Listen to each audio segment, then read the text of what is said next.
ஏய் தம்பி, வெயில் அடிக்குதுன்னா வீட்டுக்குள்ள போய் ஓரமா நல்லா உட்கார வேண்டியதானே? நான் வெயிலுக்குதே இப்படி உட்கார்ந்துருக்கேன்னு சொன்னாங்களா? அப்புறம் ஏன்டா மொட்டை வெயில்ல இப்படி உட்காந்துருக்க? எங்க ஊர்ல ஏதோ ஓட்டுக்கு காசு தரேன்னு சொல்லிக்கிட்டு இருந்தாங்க. அதே ஓட்டோட ஓரமா உட்கார்ந்துருக்கேன். ஓட்டுக்கு உன் வயசுக்கெல்லாம் ஓட்டுக்கு காசு தர மாட்டாங்களே. ஏய், என்ன அப்படி சொல்லிக்கிட்டு இருக்கா?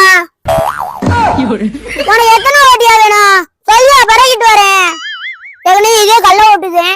இது கள்ள ஓட்டா? எங்க வீடு கார வீடுங்க. அதே பக்கத்து வீட்டுல போய் ஆட்டைய போட்டு வந்தேன். ஆட்டைய போட்டா அது கள்ள ஓட்டு தானே. அவ்வளோ ஓட்டு காசு தருவாங்களா தர மாட்டாங்களா?